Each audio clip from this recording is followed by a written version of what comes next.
The claim by Oxfam that the 8 richest men in the world own as much as the poorer half of the whole of humanity combined is at first sight extremely startling. Assuming the claim to be true and meaningful, who would not react with unease with the feeling that there must be something profoundly and fundamentally wrong with the way the world is organised? And that, of course, is precisely what that statistic is supposed to do. Let us then spread the whole wealth of the 8 richest men and thereby make the world a juster place.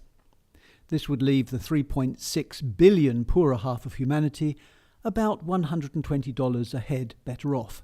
And this might be a considerable boon for a time. $120 would represent a 12% increase in the per capita GDP of Bangladesh for a year. Of course, there might be certain difficulties in the disbursement of the money to the poor in Bangladesh. Its native multimillionaires, a couple of whom are in government, might get in the way, to say nothing of the other difficulties too numerous to mention. The sale of all the richest men's stock at once would reduce its value drastically, of course, but let's overlook that.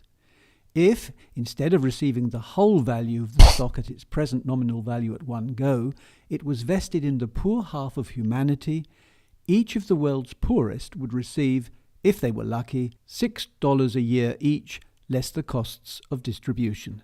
This would represent less than a 1% increase in the per capita GDP of the supposedly poorest country in the world, the Central African Republic.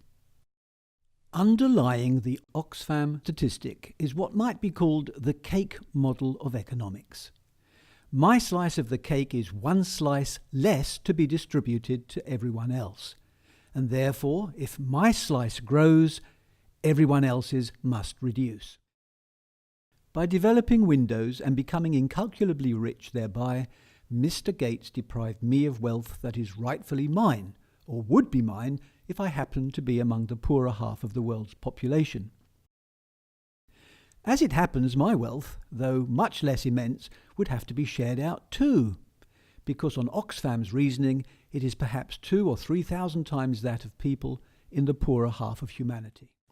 My only defence is that the ratio of Mr. Gates' wealth to mine is 10 times greater than the ratio of my wealth to that of the poorest 3.6 billion people. This takes no account of marginal utility.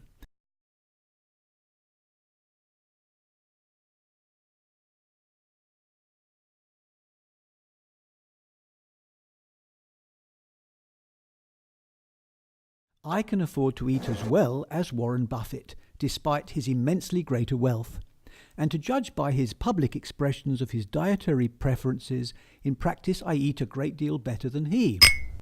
By contrast, the poorer half of humanity cannot afford to eat as well as I. In fact, Mr. Gates enriched me. Let us suppose, what is highly unlikely, that I invented something useful that sold very well, because it was just what people needed, though they didn't know until I invented it that they needed it, invention being the mother of most necessity. This invention would make me immensely rich, very much richer than I was before. Whom would I have impoverished by my invention?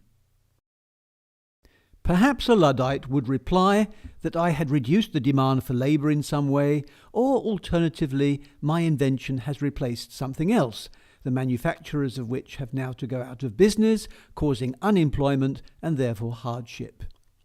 But this is to assume that there is no really new thing under the sun, and that the sum total of goods and services remains always the same.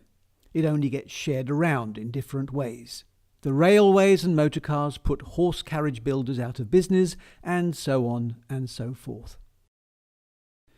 This is not to deny the reality of the distress of redundant horse carriage builders, whose very considerable and often admirable skills became redundant far quicker than the dinosaurs disappeared from the face of the earth.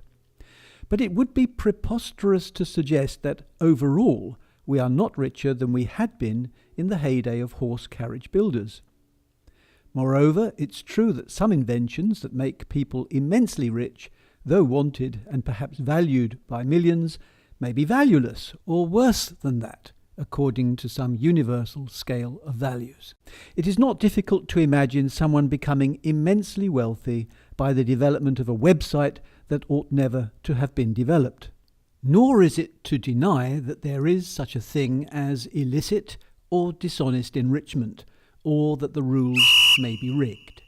There is no market in which there is no rigging, either formal or informal. But I suspect that Oxfam's preferred solution to an inevitable degree of rigging is complete rigging by philosopher kings such as themselves.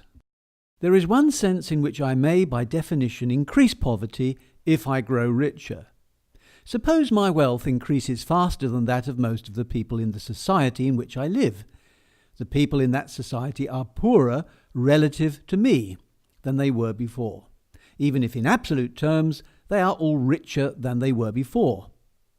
This is not the same as active impoverishment, but since poverty is now usually defined in relative and not absolute terms, poverty can increase even where no one, not a single person, is the poorer. By the same token, a society can grow richer as everyone in it becomes poorer. This is absurd.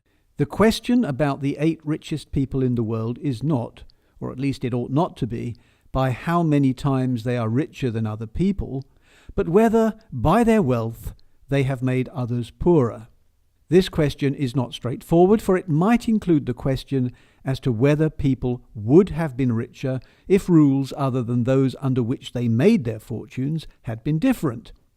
But in its present form, Oxfam's propaganda is an incitement to envy, one of the 7 deadly sins.